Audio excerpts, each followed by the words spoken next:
Thank you. A friend of mine got shot and died a couple days ago. So it's been on my mind. What happens at the time of death? And where does the life force go? What is the transformation?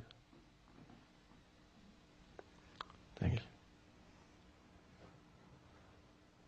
Thank you.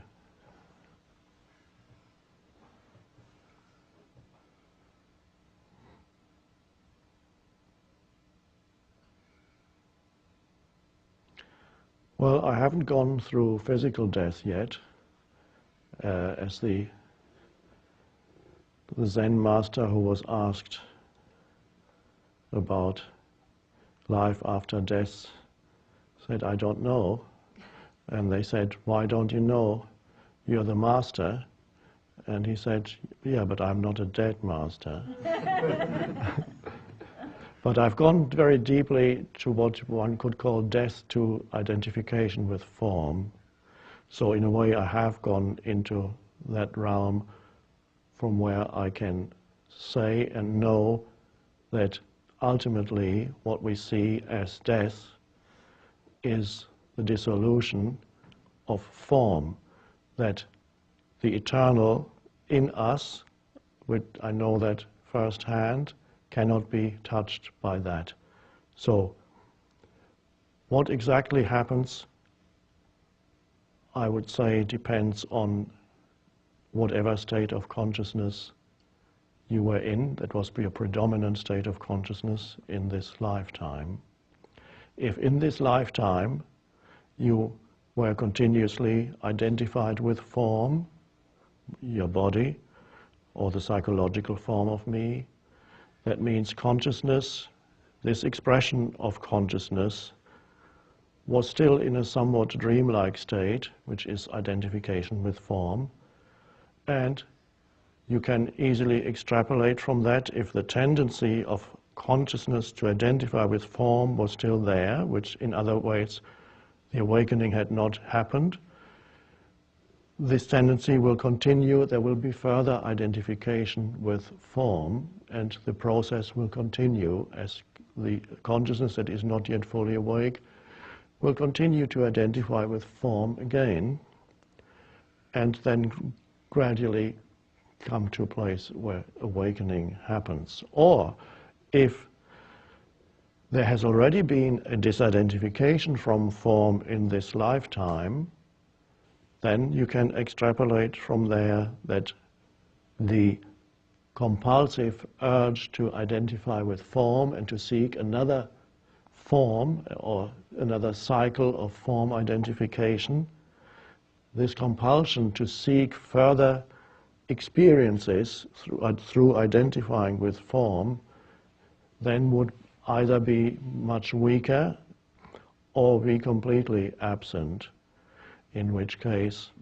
the consciousness that you are is no longer bound to this realm and will not seek to re-experience the realm of form. But in either case, you really, I can tell you that all is well.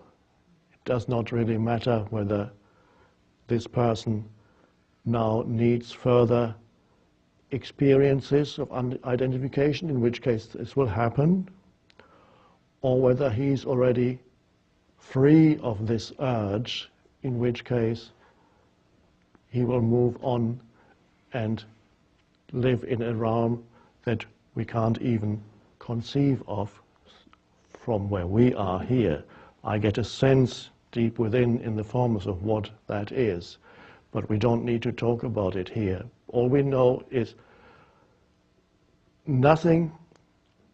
This is the beginning of A Course in Miracles, which is the entire Course in Miracles summarized in 2 lines. Nothing real can be threatened. Nothing unreal exists. Herein lies the peace of God. That which is real in him is beyond form. Anybody can know that when you see a dead body you realize that this is no longer whom you knew. This is not the being that you knew. This is only a shell. So nothing real can be threatened. Nothing unreal ultimately exists. This is why sages from all traditions speak of this realm of form as ultimately illusory. It depends what level you look at. The important thing is all is well. Beyond the appearance on the level of form, which is the only level where death exists, it is the transition from one form into another form, or from one form into formlessness. That is what death is, no more than that. Nothing real dies. Nothing real dies.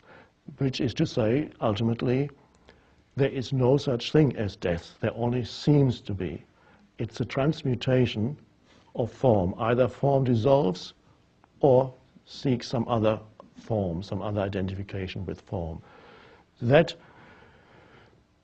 for you, of course, to go into stillness in the face of death, to go into stillness is important, to become still within yourself, especially when you are sitting with somebody who is going through the death process, or you are confronted with somebody who has just died next to you, whatever.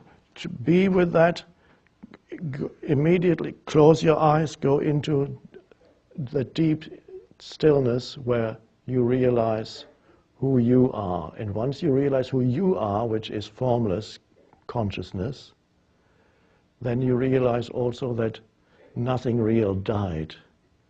Nothing real died, which is to say, ultimately there is no death. It does not mean that you can't feel sad. You can allow yourself to feel tears and to feel sad, and at the same time realize that nothing real died.